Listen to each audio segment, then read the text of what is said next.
Aujourd'hui, je vais te parler d'attaque. Et là, je ne te parle pas d'attaque sur les réseaux sociaux. Je me fais souvent demander comment faire des attaques sur le saxophone. Alors, il y a beaucoup de possibilités. On va en voir quelques-unes aujourd'hui. En fait, je vais donner les principales, la base, en fait, si tu débutes, à savoir quelle attaque tu devrais savoir. Et quand je dis des attaques, en fait, c'est le fait d'attaquer une note pour la définir. Peut-être que tu te poses la question, pourquoi on fait des attaques? Et c'est pour détacher les notes. Par exemple, si on avait seulement la note sol, comment on ferait si on ne fait pas d'attaque pour détacher la note? On ne peut pas faire quelque chose comme ça avec notre colonne d'air. C'est pas défini, c'est pas correct, c'est pas bien. Alors, qu'est-ce qu'on fait? C'est qu'on souffle l'air et on va la couper avec notre langue, en donnant un coup de langue. C'est ça qu'on appelle des attaques. Alors, il y a plusieurs façons de faire des attaques et il y a plusieurs motifs qui poussent à faire des attaques, dont détacher une note en particulier. Ça peut être aussi pour bien interpréter une mélodie, pour essayer de rendre la mélodie le plus près de l'original possible. Ça peut être aussi pour interpréter une mélodie, mais à ta façon.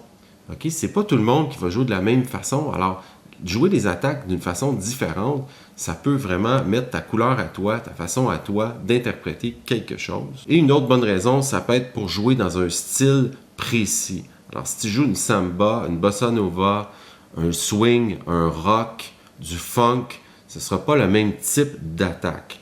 Alors là, c'est vraiment un sujet qui pourrait être très long à explorer. Il y a vraiment beaucoup de types, de sortes d'attaques.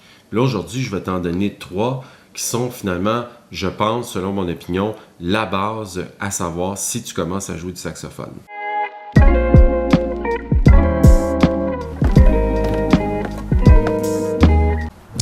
OK, alors comment on fait les attaques sur le saxophone? Ce qu'il faut que tu fasses, c'est que tu dois penser comme si tu parlais. Alors, si tu disais, par exemple, tu, ta ou da, et c'est ça que tu vas essayer de refaire, de reproduire sur ton saxophone. Par exemple, si je faisais ta, mais en jouant du sax, en soufflant dans mon sax, avec une petite phrase très simple. Là, je dis ta. OK? Je pourrais le faire un peu plus long même.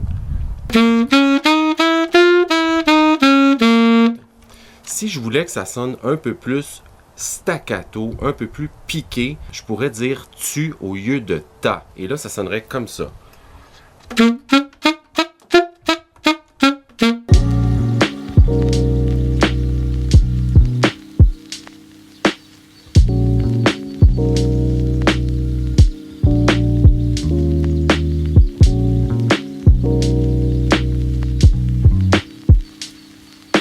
Et c'est sûr qu'il faut que tu expérimentes à l'endroit que tu vas attaquer, c'est-à-dire sur ta langue.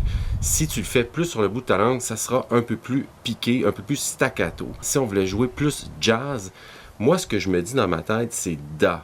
OK? Et ça va sonner un peu plus sloppy, un peu plus allongé, si on veut. Et ça sonne comme ça.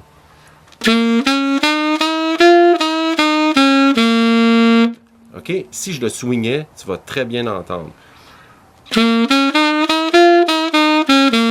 Si je swingais et que je disais tu, ça serait vraiment contre-productif pour le swing. Alors là, c'est vraiment le contraire du swing. C'est sûr que si on voulait avoir un effet, on pourrait le faire comme ça. Mais vraiment, dans le swing, si tu veux, dans le jazz, pense à da.